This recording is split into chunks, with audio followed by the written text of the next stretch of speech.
Welcome back to the show. I'm Roberto and I'm joining Gordon Robertson to discuss a topic that is at the forefront of everyone's minds: the death of George Floyd, racism, and injustice. So I came across this tweet that really struck me. It made me think and pause. And the question that was posed was this. Question for the white folks. What are you doing to make sure that you're raising children who won't kill mine? So if the family is the foundation of society, how can we start within our own homes tackling this issue, eradicating racism, teaching our children, hey, racism is always morally wrong? How do we start there? Well, I think it starts around the dinner table. I mean, right now there needs to be conversations in every family. What is going on in our culture? And it's not just what happened in Minneapolis. You've got to look at why in Georgia is jogging a crime.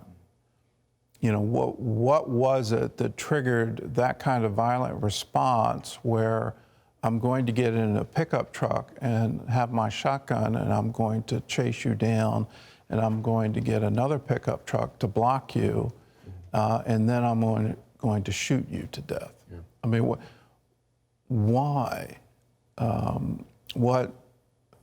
I think in their minds, at least from what I'm reading, they thought that they were catching a burglar, but they had no evidence for it, and you go, why? And then I think it's sort of our culture is having a 1, 2, 3 punch here. You have the Georgia, which I've already called on air. They went out hunting. You have Minneapolis, where 8.5 minutes in a chokehold. Everyone involved in that should have known you're killing him. There's no reason you have him in handcuffs, and so there's no reason for someone to die in police custody from a chokehold. What is that about? Right. But then the one that is just really sort of underscores it is the video from this Central Park. Here you have an African-American male confronting a white female saying, please put your dog on a leash.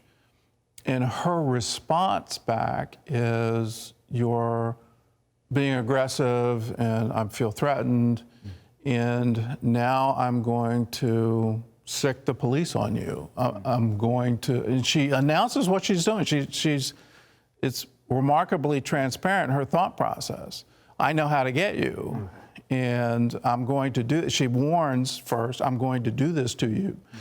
And then she does it, and her voice change as she's talking to the police is absolutely astounding, the act that she's putting on. But then the visuals of this, where she's mistreating this dog and holding the dog by the collar, is visually, it's exactly what she's doing to the man. Wow. And you watch these things and you just can't. What kind of culture do we live in? Yeah. In my conversations this week, I had one that really struck me. Is there was a grandmother, and so I'm old enough. My friends are all grandmothers, and she said, I had a conversation. My grandson is African-American, was planning a trip with his white friend to drive through Georgia. And we had a conversation, wouldn't it be better for your white friend to drive in Georgia than for you to drive in Georgia? And that just, I mean, I don't have to have that conversation with my son because he's white. Yeah. But why do I live in a culture where if you're African-American, it's absolutely necessary for you to have this conversation.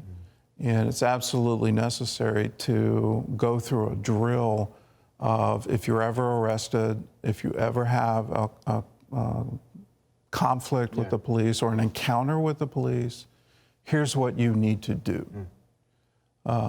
This is you need to be totally compliant. You need to realize your life is in danger. So what do we have to do as a culture? And obviously we need the conversation, right. But I think more than that, we need to have a complete review of our judicial system. Yeah. Keep in mind, in Minnesota, the police chief is African American. Keep in mind, the attorney general is African American. In that context, you still have a white police officer that thinks it's okay to do an 8.5-minute chokehold over a suspect who's in custody. So it's more than just institutional change, but there needs to be a heart change, yeah. and there needs to be a complete review. Why was this officer who had complaints still on the force is an open question. Is that a police union problem? Is that do the police adequately police themselves? Who's watching the watchers? Right. And then on top of it, why is it so hard to prosecute the police? There's another case that wasn't publicized as much as the ones that we're dealing with now, but it was just a few months ago, really. I mean, Anton Black in Maryland, he was walking with his nephew down the street, and there had been a white woman who had called, someone has taken my nephew.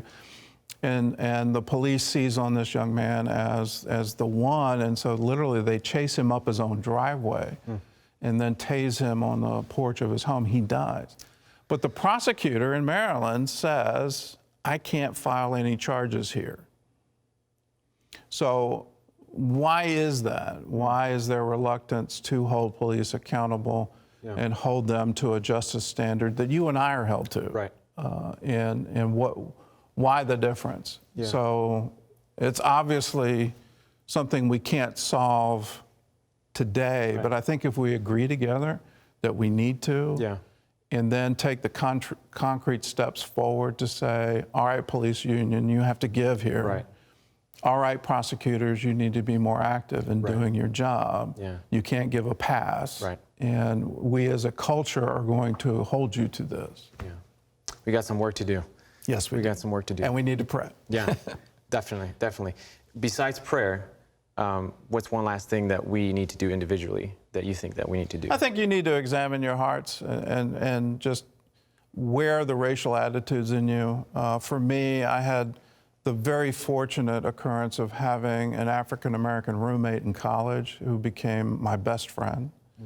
But in that experience, I found out how I grew up in rural Virginia, and I found out just how much had just my environment invaded my thoughts.